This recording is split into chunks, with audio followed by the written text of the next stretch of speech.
Buenas tardes. Vamos a comenzar el recorrido de este espacio formativo con el texto de Sociología de la Educación de Javier Bonán.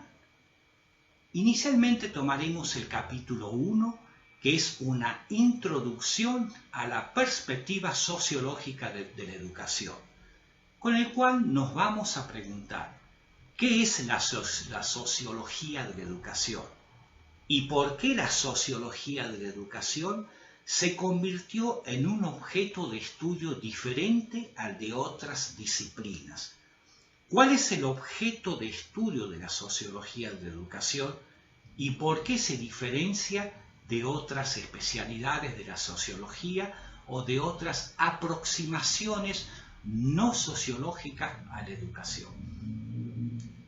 En ese sentido, intentaré que descubramos algunas respuestas y para ello encontraremos al primer sociólogo que habló de la educación y de la sociología de la educación en particular, que fue Emilio Durkheim.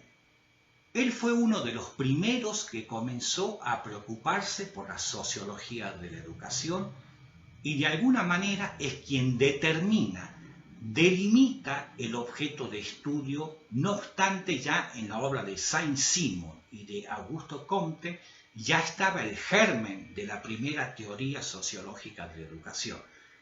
Pero Emilio Durkheim es el primero en abordar la educación como rama particular de la sociología.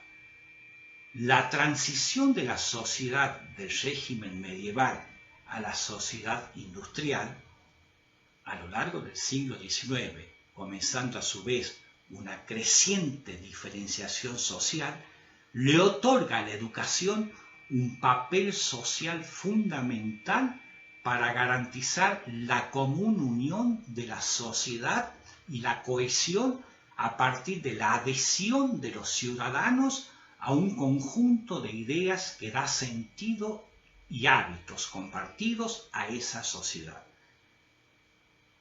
Así que, ¿cuál es la función de la educación para los sociólogos positivistas? Es que la educación garantiza esa común unión de la sociedad, esa cohesión social de los ciudadanos, una adhesión a un conjunto de hábitos compartidos. Es lo que garantiza el orden social para evitar el vacío social. La educación universal institucionalizada en la escuela es el mejor mecanismo para estos sociólogos para asegurar la adaptación social de los individuos y así sustituir una función social históricamente que había cumplido la Iglesia, las religiones. Entonces Emilio Durkheim señala que la educación es un requisito para la articulación orgánica de las distintas funciones sociales, quien va a garantizar que la sociedad funcione. Pues bien, que los valores sociales sean compartidos por toda la sociedad, antes eso lo sabía realizar la Iglesia, las religiones. Y hoy por hoy, esa función la va a cumplir la escuela o la educación. Por lo tanto, las primeras teorías sociológicas de la educación indican la relevancia de la educación como un subsistema social de aprendizaje de las normas y los valores sociales en los que se fundamenta la sociedad. La escuela es el mejor mecanismo para asegurar la adaptación social de los individuos y el tejido social. Por lo tanto, tenemos aquí, a través de la escuela, la uniformidad en hábitos y valores. La escuela asegura la preservación de algunos valores. Por lo tanto, la primera teoría sociológica de educación fue una sociología de las instituciones escolares. Estuvo muy centrada en eso. El análisis sociológico de la educación debe abordarse no solamente desde el punto de vista de la educación intergeneracional de los adultos sobre los niños, sino también porque en ese proceso de transmisión se uniformizan hábitos y valores y se diferencia en conocimiento a los individuos para adaptarse a la sociedad como un todo orgánico. Los sociólogos positivistas identifican en la escuela la mejor institución para preservar los valores morales y por extensión del control social. Es la institución que va a asegurar el control social. El segundo gran ámbito de estudio de la sociología de la educación se da a partir de la segunda mitad del siglo XX.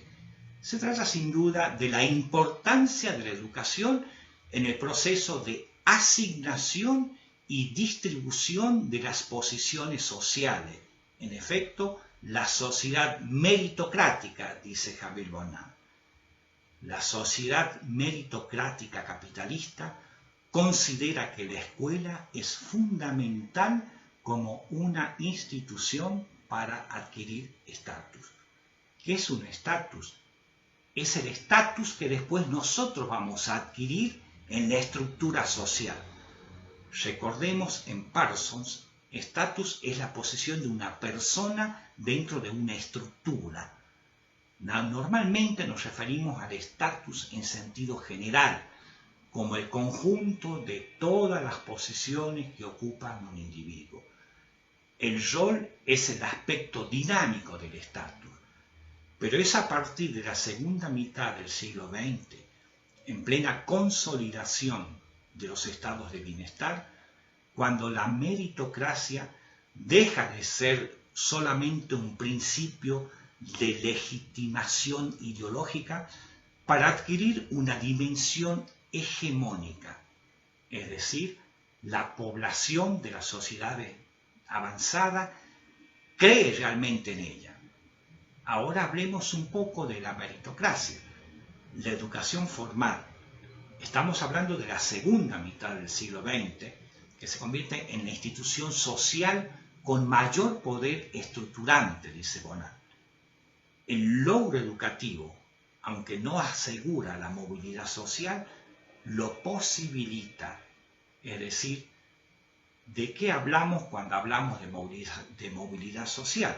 Es ascender en la escala social de acuerdo al estatus que tenemos o de la familia de la que proveníamos y el estatus que tenían nuestros padres, nuestra madre. Pertenecemos a la misma o podemos cambiar ascendentemente, es decir, que había una confianza ciega en esa época en que la educación podía posibilitar ese ascenso social. Y es por eso que los estados en ese momento invierten en la educación formal como nunca lo habían hecho anteriormente. El boom de la oferta educativa posibilita al Estado capitalista un excelente mecanismo para afrontar algunos problemas básicos de acumulación, reproducción y legitimación. Es decir, ¿cómo logramos la igualdad entre las distintas clases sociales? ¿Cómo eliminamos la pobreza? Brindamos a todas las mismas posibilidades de ascenso social. O sea, todos tienen las posibilidades para lograr un ascenso social. A pesar de que hay clases sociales, si nosotros les brindamos educación a las personas, todos van a poder tener las mismas oportunidades. Este es el paradigma de la segunda mitad del siglo XX. Recapitulando, el objeto más importante de la sociología de la educación positivista fue la transmisión cultural, la socialización de los individuos. Recuerden lo que es la socialización de los individuos. Es cuando una persona adquiere los roles, los valores y las normas de esa sociedad. Existe la socialización primaria, la que se adquiere en la familia, y la socialización secundaria, la que se adquiere en la institución educativa. Pues bien, la educación positivista señalaba que la socialización de los individuos era una de las funciones principales de la educación, la adquisición de hábitos comunes. Pero ¿qué sucede después de la Segunda Guerra Mundial? Cambia el objeto central de la sociología. ¿En qué se convierte el objeto central de la sociología? En ese momento intenta explicar las desigualdades sociales y los mecanismos por los que éstas se construyen, se mantienen, se legitiman, se reproducen o se modifican. El estudio de la relación entre el logro educativo y la posición social, el de la reproducción o cambio de las posiciones sociales, el de las probabilidades de acceso a la educación post-obligatoria de los distintos grupos sociales, son dimensiones de una disciplina de la cual ya no es posible el estudio de la estructura social. La socialización en la familia, la importancia de los medios de comunicación, la relación social en el grupo de pares son procesos de configuraciones de la identidad individual. Todos ellos son mecanismos sociales de reproducción de la cultura y el orden social. Es necesario aclarar que estamos hablando de la tradición positivista y de la estructura del funcionalismo, que es la teoría que predomina en la segunda mitad del siglo XX, en la década del 50, después de la Segunda Guerra Mundial. Pues bien, en el siglo XXI, los estudios empiezan a valorizar también las formas de educación informal, no solo centrándose en la educación formal, y se empieza a generar nuevos espacios de producción teórica en la sociología de la educación, abordando la educación no formal. Vamos a ver qué es lo que diferencia la sociología de la educación de otras disciplinas o de otras ciencias de la educación. Pues bien, a la sociología de la educación solo le interesan los procesos de transmisión de conocimiento. Los métodos de enseñanza son los contenidos educativos en tantos procesos importantes para la estructuración y el contenido de las relaciones sociales. Es decir, el interés sociológico de la educación reside en su característica común como institución que constituyen identidades y posiciones sociales que condicionan la forma en que los individuos viven en sociedad, sus actitudes y formas de interacción y sus oportunidades vitales. Es decir, ¿qué es lo que le interesa a la sociología de la educación? Solo le interesan los métodos de enseñanza, los contenidos educativos, en tanto procesos que generan una estructuración en las relaciones sociales, en la forma en que los individuos viven en la sociedad, a diferencia de lo que caracteriza el estudio psicológico o pedagógico de la educación, donde se acentúa la individuación y unicidad del proceso de aprendizaje. La sociología de la educación proporciona la posibilidad de incorporar al grupo social como unidad de análisis, tanto como variable dependiente como independiente. El proceso de enseñanza-aprendizaje es sociológico en la medida que es un producto de procesos sociales más amplios, resultado de las relaciones de poder y control entre los distintos grupos sociales. Pero al mismo tiempo es un factor crucial de la constitución de las identidades culturales, individuales y colectivas, y en la asignación de individuos en espacios de diferenciación social. La educación formal se había convertido luego de la Segunda Guerra Mundial en las sociedades avanzadas en un mecanismo para asegurar la igualdad y en la mejor prueba de legitimidad del sistema meritocrático de las sociedades capitalistas democráticas. La educación formal se convierte así en el principal mecanismo de una educación estructurante de las sociedades de avanzada y la prueba de la legitimidad del sistema meritocrático. Es decir, A través de la educación, todos tenemos las mismas posibilidades de ascender en la escala social. Nos permite la posibilidad de una movilidad social. A partir de la década del 50, la educación se convierte en un área prioritaria de intervención del Estado, tanto por su importancia como factor de desarrollo económico, como por ser un instrumento clave en la política de igualdad de oportunidades. Se utiliza la educación como un instrumento de legitimar la política educativa en una fase con consolidación de los estados de bienestar. Pues bien, al principio de la sociología de la educación, en este momento, fue muy empirista, porque servía para realizar diagnósticos sobre toma de decisiones políticas. Se dice que es un funcionalismo tecnoeconómico y se estudiaba la relación entre la educación y el empleo.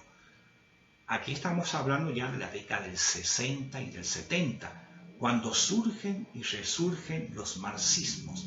Empiezan a producirse movilizaciones estudiantiles y hay una crisis de la educación como mecanismo redistributivo. Eso ocurre a partir de los años 70.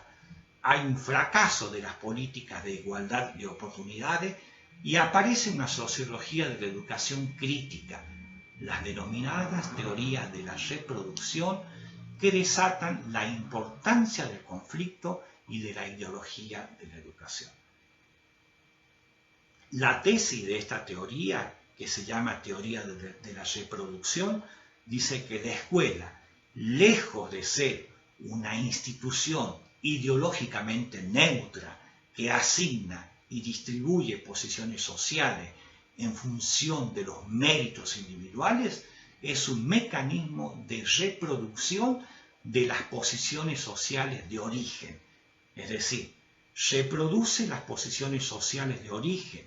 Lejos de promover igualdad de oportunidades, si uno llega a la escuela con una posición social, la va a reproducir.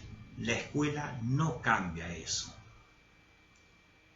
Hasta ese momento nadie entraba a ver qué es lo que ocurría dentro de la escuela o dentro de las instituciones educativas.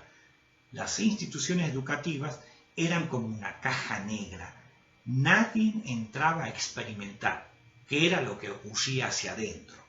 Pues bien, en el año 1971, Michael Young publica un libro llamado Knowledge and Control, que señala la importancia del análisis del currículum como expresión de las relaciones de poder que subyacen en la selección y organización del conocimiento educativo.